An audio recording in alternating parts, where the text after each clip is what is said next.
of course, kailangan natin gayain yung mga Indonesia. Kasi ang mga Indonesian, mga warriors people.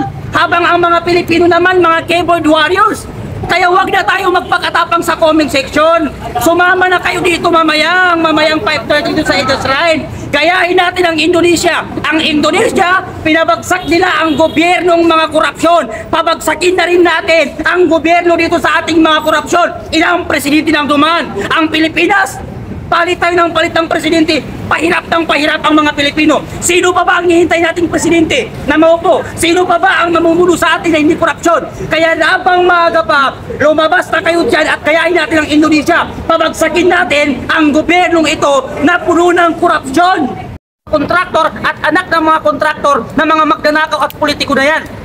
Si Risa Hontiveros, siya ang pinakamagaling na senador sa ating bansa. Ngayon, hanapin mo lahat ng kontraktor, ito ay hamon ng mga taxpayer ng mga taong mahihirap. Hanapin mo lahat ng mga kontraktor at mga politikong adik na mga magnanakaw na yan at imbestigahan mo. Sana ang House of Representatives na tinatagtad si BP Sara sa 1.5 million lang na pera at si Duterte na ipinakulong ninyo na pinakamagaling na naging pangulo natin ngayon. Ang House of Representatives at ang Senado, pati ang mga pulis, hinahamon namin kayo na hanapin ninyo ang mga politikong kumakain sa kaban ng bayan habang kami ay nalulunod sa kahirapan, habang kami ay natutulog sa kali, walang makain. Kayo naman ay nagpapakasasa sa kaban ng bayan na aming binabayad sa inyo. Hindi namin kayo binoto upang magnakaw sa kaban ng bayan at kainin ang aming mga pinaghirapang mga Pilipino.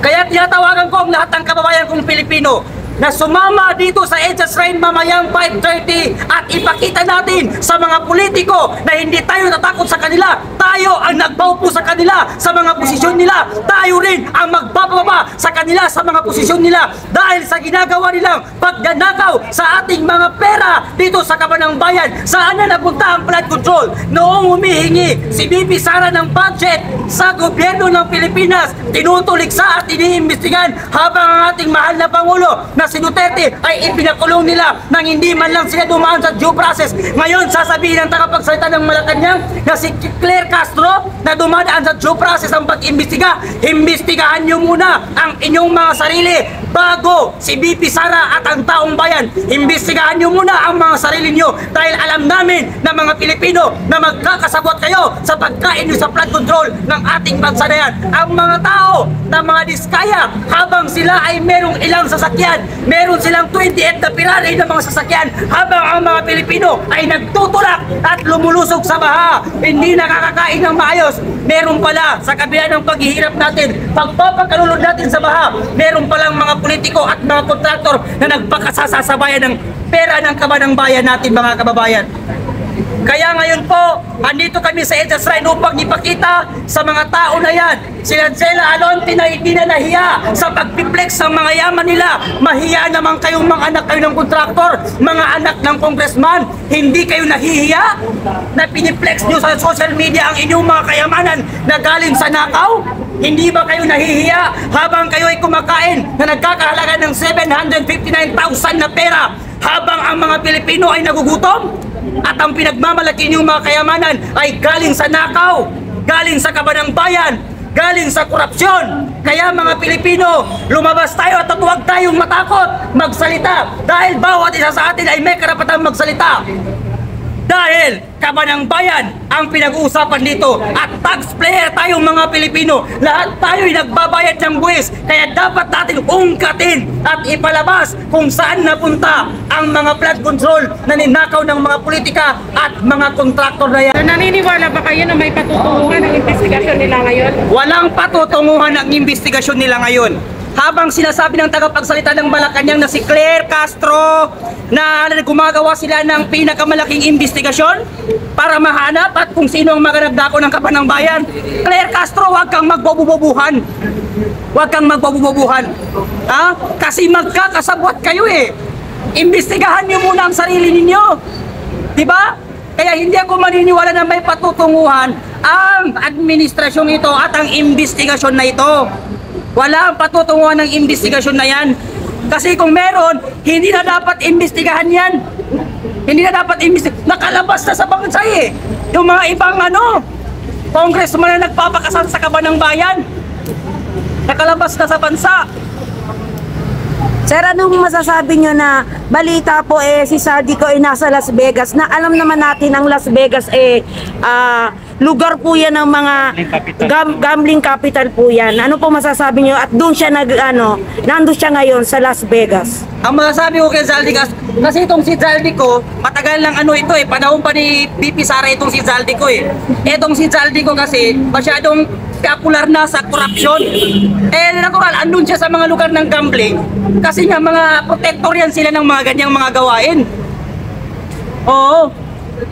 Sir, nakikita niyo po ba na posibleng maging Indonesia ang nangyayari ngayon sa Pilipinas? Yes, of course. Kailangan natin gayain yung mga Indonesia. Kasi ang mga Indonesian, mga warriors people. Habang ang mga Pilipino naman, mga keyboard warriors.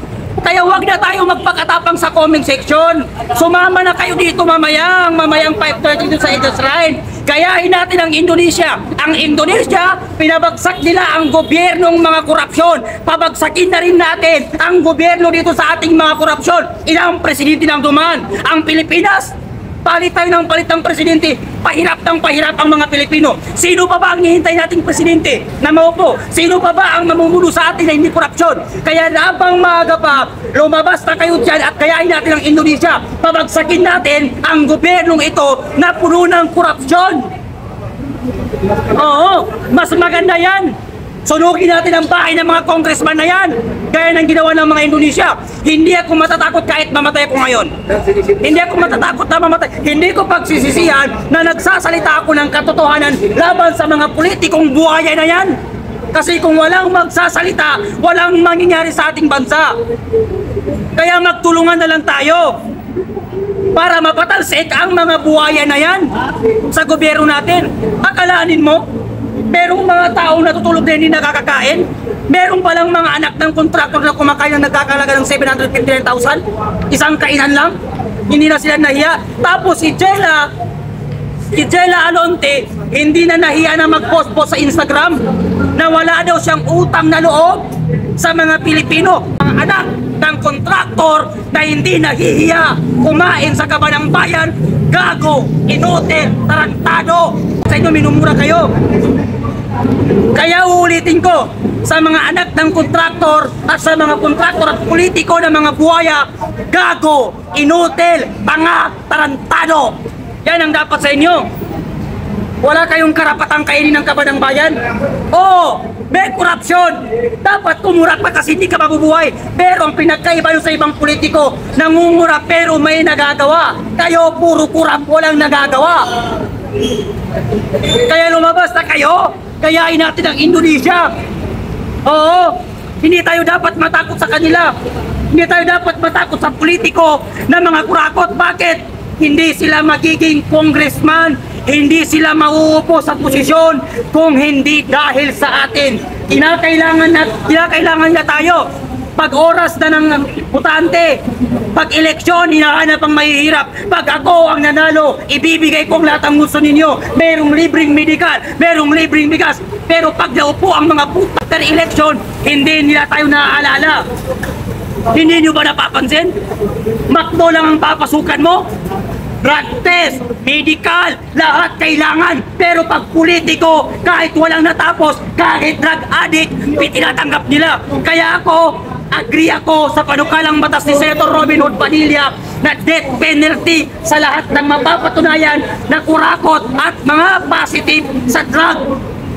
Pero bakit hindi nila ina-aproban? Bakit hindi ina-aproban ng administrasyon ngayon? Kasi alam natin na Pangulo mismo natin drug addict. Sir, ano masasabi niyo dun sa pakiusap ng mga magulang tulad ni Claudine ko na wag silang isama na ipahiya sa social media dahil hindi raw kasali yung kanilang anak sa issue tungkol po dito sa flood control? Wow! Mahiya ka naman, Diskaya, Sara Diskaya. Pinakain mo ang anak mo galing sa nako tapos hindi isama-sama.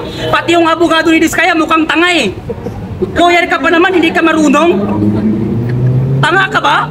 Huwag daw isali ang mga anak. Huwag daw isali ang Diskaya. Bakit Diskaya? Ba, ewan ko. Bakit ba Diskaya ang nangurakot? Tanga ka ba? Kaya hindi kasalanan ng tao, huwag mong sisihin ng mga tao na mga Sara Diskaya ang kanilang inaatake ngayon. Bakit? Habang may mga taong walang masakyan, habang may mga taong lumulusog sa baha, kahit kapi wala sila, natutulog silang walang kain, abay meron palang pamilya sa likod ng bandang yun na nagpapakasasa sa kaban ng bayan. Sir, ito na lang, mensahe po kay Sara Diskaya dahil ayon po sa isang vlog, di umano ay namataan na po siya na nasa Hanoi sa Vietnam. Oo. So ibig sabihin, guilty talaga siya. Ito ang mensahe ko sa iyo, Sara Diskaya. Kung hindi ka guilty, bakit kinakailangan mong lumabas pa ng ibang bansa? At hindi harapin ang mga kasong patong-patong na sinasampan ng mga tao sa iyo. Alam nyo, kung gugustuhin ng gobyerno na ikulong si Sara Diskaya, magagawa nila. Kasi nasa Vietnam lang eh. Eh si Alice Go, saan siya tatakbo nun? Hinabol pa rin siya. Kung papipiliin ako kay Sara Diskaya, pati kay Alice Go na Chinese, mas pipiliin ko si Alice Go. Bakit? Si Alice Go, sa kanyang nasasakupan, marami siyang natulungan, nagpatayo ng eskwelahan, namimigay ng ayuda. Si Sara Diskaya, nangungurakot ang kaban ng bayan. Sila lang nagpapakasarap, habang ang mga taong bayan, nagugutom. Kaya mas pipiliin ko si Alice Go kesa kay Sara Diskaya. Si Sara Diskaya, Pilipino, pero walang pagmamahal sa Pilipino. Si Alice Go, Chinese, pero may pagmamahal sa Pilipino. Sir, puro mo, do you believe na si Saldico ay totoong may sakit na nagpapagamot ngayon sa Amerika? Hindi ako maniniwala si Saldico ay walang sakit. Pag ang isang politiko, isang kurakot, lumabas ng bansa at sinabi niya nagpapagamot siya dahil meron siyang sakit, ibig sabihin yan, guilty yan talaga ng magnanakaw. Gaya ng mga naunang politiko, pag naririnig nila meron silang kaso, yung iba, nilalagyan ng tepang liig. Sasabihin nila na balian ng buto. Ganun din si Saldico, para-paraan lang niya yan para makatakas. Sir, naniniwala ka ba na dapat na nating kunin ang lahat ng mga ninakaw ng mga pamilyang sangkot sa pagkukurap? Yes, of course. Kailangan nating bawiin ang lahat ng kayamanan ng kaban ng bayan na ninakaw at inain ng mga politiko at ng mga kontraktor na yan.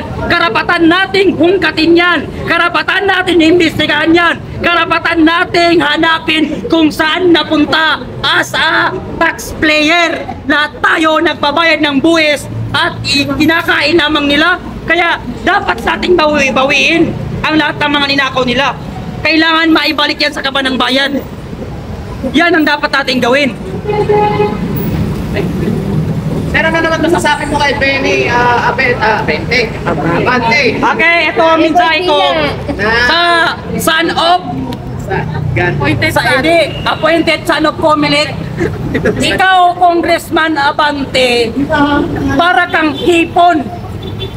Utak hipon, si Congressman Abante, utak hipon. Bakit ko sinabing utak hipon? Kasi ang hipon, naghalo ang utak pati tae. Hindi niya napaghihiwalay ang tama't mali. Akalanin mo, binabaha ang Luzon. Ang palpak na blood control ay nasa Luzon. Ang iniimbestigahan niya, nasa Davao. Gago! Tanga! Akalanin mo ang palpak na flood control nasa Luzon? Ang palpak na budget, eto ngayong administrasyon ni BBM. Tapos, ang linubog ng baha, Luzon, ang iniimbestigahan, Davao. Tanga ka ba? Hindi ko alam kung paano nanalo yung appointed son ng Comelec na yan eh.